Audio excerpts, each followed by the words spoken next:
do that? I like to use clear acrylic for a lot of my nail art because what happens, especially in photo shoots, as the model turns her hands and you shoot pictures of it, sometimes you get a good artistic side of the back side of the nails. So I actually chose to do it in a clear acrylic so that should her hands be turned, you'd still see some of the artwork from the back. The nails had a beautiful C-curve and they looked really long and lean in the final cover shot. How did you get them to be that way?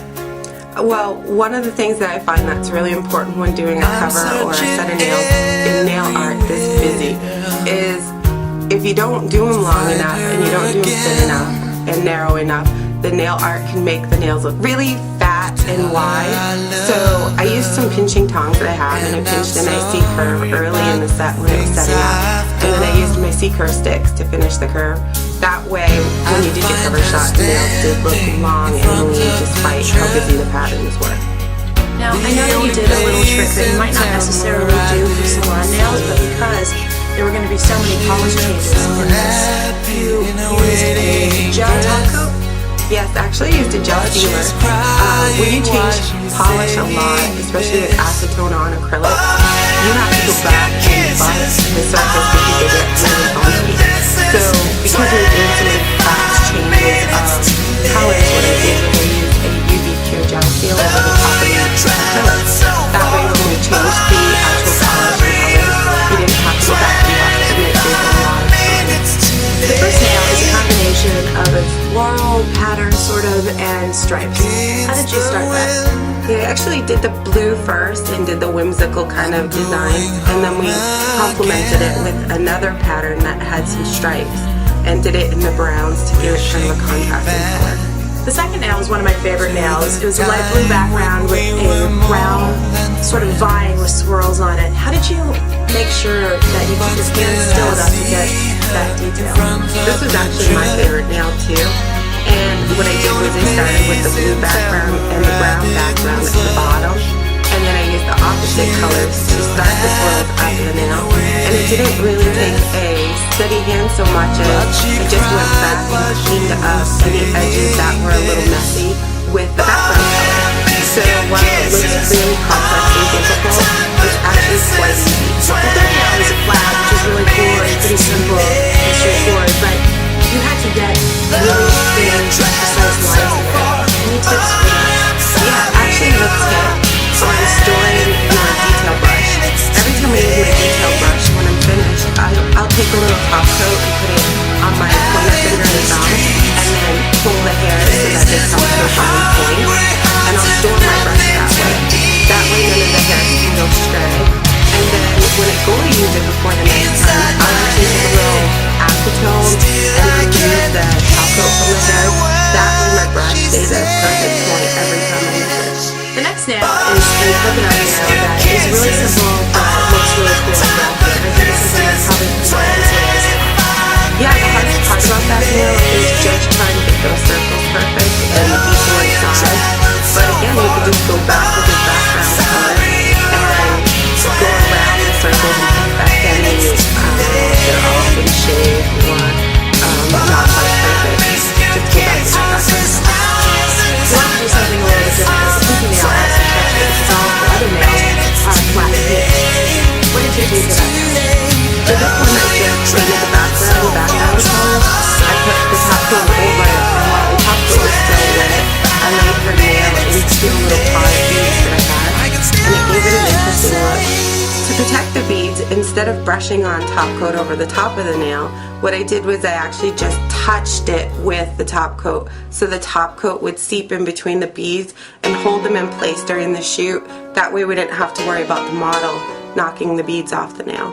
If you did it in a salon, let's say a client wants something like this, you would just top coat the whole thing. I would top coat it, or I would put down a coat of clear acrylic and use the acrylic to adhere the beads to the nail, and then do a protective or glossy coat over it, and that would be more wearable for a 2-week span between visits. I love what you did with the thumbnail.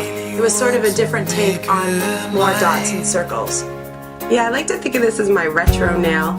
I was shopping in Hollywood recently at a furniture store, and I saw this pattern on a chair, and it really stood out to me. It was something that I thought I'd really like to own for my house, and it happened to be around the time that you asked me to put together patterns, so I sketched this one down on a piece of paper so I'd remember it for the shoot. And I really like how it came out. I don't tend to do everything symmetrically. I like nail art that isn't perfect and placed evenly.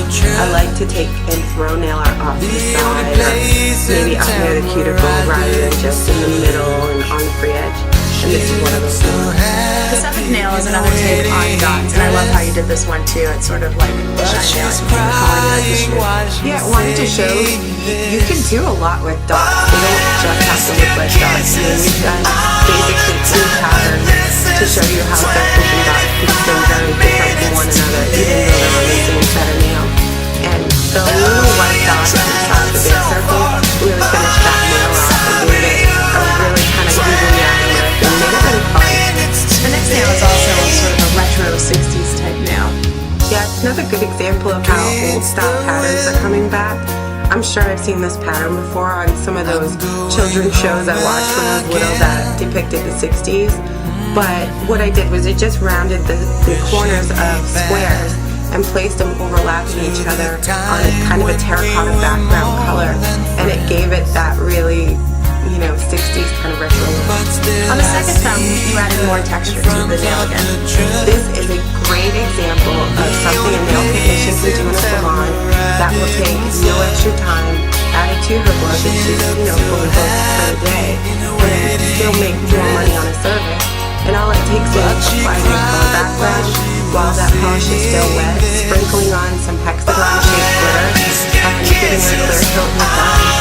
Basically takes maybe 5 minutes out of my polish time. And you could probably take it, I don't know, $5 or more out of your service.